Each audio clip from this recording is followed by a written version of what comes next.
Un, deux, trois, go! Bonjour tout le monde, j'espère que ça va bien. Mon nom est Rick, la plateforme Boxing Club. On va parler de boxe encore aujourd'hui. Désolé, je reviens, je voudrais juste souhaiter un prompt rétablissement à Renaud Lavoie. Vous savez, il y a eu un problème de santé ce week-end et je lui souhaite un prompt rétablissement. J'espère qu'il va se rétablir prochainement et rapidement. Donc, Renaud, on est avec toi sur la plateforme Boxing Club. Donc, prompt rétablissement encore une fois. Merci, au revoir. Donc, je vais vous parler, je vais faire un spécial aujourd'hui. Je parle de David Benavidez, de son histoire un peu quand il était jeune. Et puis, on va y aller comme ça. Donc, voyez-vous, on commence tout jeune, son nom c'était El Bandera Roja. Je l'avais déjà dit ça dans une de mes chroniques de boxe. Donc, il a vécu, David Benavidez, une transformation majeure alors qu'il n'avait que 11 ans, entre 11 ans et 12 ans dans cette période-là. Donc, il a subi une transformation majeure parce qu'il pesait, à 12 ans, il pesait environ 250 livres. 250 livres, est-ce que je lis en kilogrammes? Car oui, 113 kilogrammes. 113 kg qu'il pesait. Donc, il était grassouillet et puis il n'était pas heureux dans sa peau à ce moment-là. Et puis, voyez-vous, je parle de 12 ans, mais il a commencé quand même à mettre des gants de boxe. Il avait 3 ans. Son père était entraîneur et c'était un boxeur. À l'époque, il n'était pas un boxeur et entraîneur, il était boxeur. Donc, c'était une famille de boxeurs. Il a entraîné son fils minutieusement. À peu près la même histoire que M. Derevyanchenko. C'est à peu près le similaire. Derevyanchenko, son père était boxeur aussi. Il vient d'une famille de boxeurs. Donc, c'est la même chose. Benavidez vient d'une famille de boxeurs. Donc, à 3 ans, il a mis les gants. À 5 ans, il a monté dans un ring. Imaginez-vous donc. Il s'est battu contre un autre jeune homme de 5 ans. Il a appris la souffrance à ce moment-là, David Benavidez. Ça n'a pas été facile pour lui, mais il avait beaucoup de détermination. Donc, comme j'ai mentionné, son père Rosé Senior et son frère Rosé Junior, parce que Junior, lui, quand il faisait son sparring, s'entraînait sur le ring, son petit frère était toujours dans le ring avec lui. Toujours dans le ring avec son grand frère. Donc, il a appris énormément. Donc, comme j'ai mentionné, à 5 ans, du sparring. Et il s'est entraîné avec son frère très longtemps. Son frère l'a initié beaucoup aux techniques de la boxe. Et après, il a appris, comme j'ai mentionné, à souffrir sur le ring. Comme j'ai mentionné, il était grassouillet. On l'appelait le gros gamin. Donc, quand il se présentait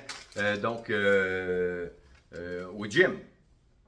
Il avait le désir de réussir. Il ne voulait pas devenir champion. Il ne se voyait pas champion, mais il voulait se tenir en forme et faire de la boxe comme son père et son grand frère. Donc, c'est ce qu'il a fait. Donc, il avait quand même un talent précoce, même s'il était grassouillet. Il avait une belle mobilité sur le ring, une très belle puissance aussi. Il a continué son chemin. Il avait un dévouement particulier au niveau de la boxe aussi. Donc, quand j'ai mentionné aussi, à 15 ans, il a fait du sparring avec nul autre que 3G. Oui, Gennady Golovkin. Il a fait du sparring avec lui alors qu'il n'avait que 15 ans, imaginez-vous donc. Et en amateur, il a eu 15 victoires, 0 défaites. Vous voyez, c'est complètement différent de l'Europe, de Derevyanchenko, ou bien de Lomachenko. Lomachenko aussi, il vient d'une famille de boxeurs aussi. Et Lomachenko, qui est un grand champion de boxe, avait à peu près en amateur 300. On est loin de ça là, avec Rosé Benavidez, avec 15 combats seulement en amateur. Et un peu la même chose avec Canelo Alvarez, qui s'est en allé en professionnel. Il était tout jeune. Donc, je crois qu'il avait 15 ans quand il s'est boxé en professionnel. Et sur ce même point, j'aimerais vous dire aussi que David Benavidez avait 17 ans quand il est rentré sur un ring. Il était tout jeune. Il s'est battu donc contre Erasmo Mendoza le 17 août 2013. Le premier combat qu'il a fait, il a gagné par KO. Donc, David, il était vraiment doué. Mais encore une fois, il ne se voyait pas devenir champion au monde, mais nullement. Donc, et voilà. Aussi, David Benavidez, quand il était le plus jeune champion en boxe. Le plus jeune champion en boxe, donc en super moyen, avec seulement 20 ans, il a gagné la WBC, alors qu'il n'avait que 20 ans. Donc, voyez-vous donc, c'est extraordinaire. Et en 28 ans, il est 3 fois champion au monde. 3 fois champion au monde. Ce week-end, il est devenu 3 fois champion au monde. Il s'est battu donc contre Zurdo Ramirez. Il a gagné ce combat-là par TKO, donc au 6e round. Ça a été quelque chose, ce combat-là. Et c'est là qu'on a vu que, malgré le fait qu'il a monté de poids, parce que c'est pas évident de monter de poids de catégorie, il a monté de catégorie de 175 à 200 livres. Et il avait donc une puissance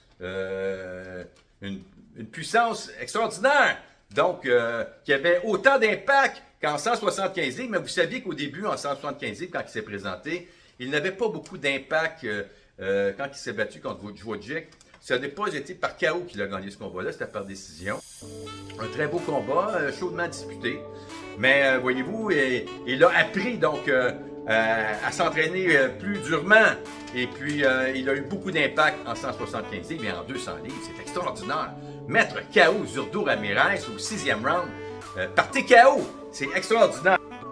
Donc, comme il dit David Benavidez, il dit qu'il a toujours eu confiance en lui, qu'avec le travail acharné, il savait qu'il était donc pour avoir des résultats. Et c'est ce qu'il a fait en fait. Donc, il disait qu'à ses débuts, il n'était pas très en forme, David Benavidez. Et voyez-vous, il n'était pas très en forme, on le sait. 250 livres, 5 et 4. 5 pieds 4 pouces. Donc, ce n'était pas énorme, mais comme j'ai mentionné, il avait une détermination extraordinaire. Au début, donc, il a perdu 45 kg. Ça a été très bon. Donc, il pesait 118 kg. Et par la suite, il a descendu à 76 kg. Et à ce moment-là, il savait que l'avenir s'ouvrait devant lui. Que c'était donc une épreuve très difficile qu'il avait vécue. Il a passé à travers à 76 kg maintenant. L'avenir s'ouvrait littéralement devant lui et c'est ce qu'il a fait. Donc David Benavidez, c'était son parcours. Durant sa jeunesse, je voulais donc vivre un peu avec vous, un peu vous en parler. Donc, mais qu'est-ce qui va se passer pour l'avenir avec David Benavidez? Est-ce qu'il va se confronter à Beterbiev? Est-ce qu'il va se confronter à Dimitri Bivol? Ou bien, on ne sait pas où il va son prochain combat contre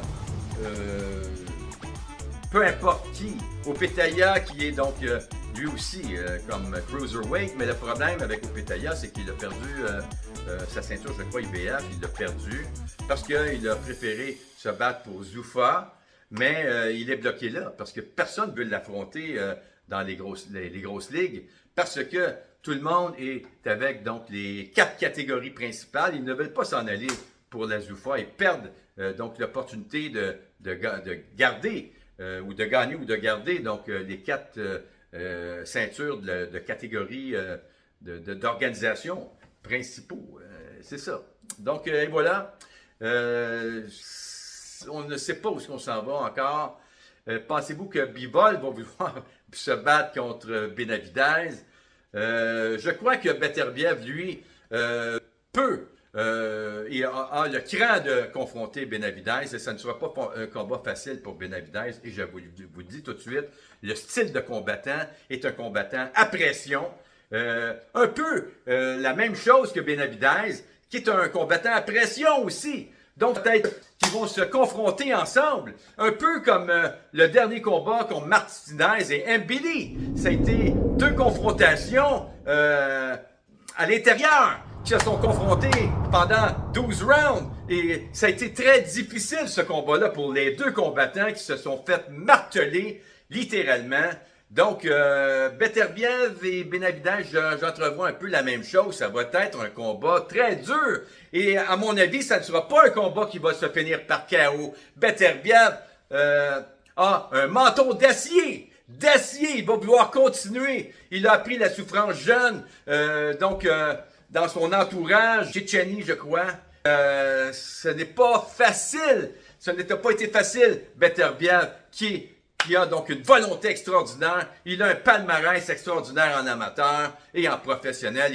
Il est devenu vice-champion et il n'était pas battable. Il a toujours gagné, je crois, ses 19 combats, donc par KO. C'est un artiste des KO et Monsieur Dimitri Bivol n'a jamais été aussi amoché dans sa vie que durant donc ses combats contre Arthur Beterbiev. On attend un troisième combat et je crois qu'on s'en vient vers un troisième combat. Je ne croirais pas que Dimitri Bivol, encore une autre fois, va vouloir confronter Benavidez, qui le voit maintenant comme le roi. Le roi, donc, de la catégorie 175 livres, c'est sûr, c'est clair. Donc, et voilà, fans de boxe, faites attention à vous. Mon nom est Eric de la plateforme Boxing Club. Au plaisir. Bye bye.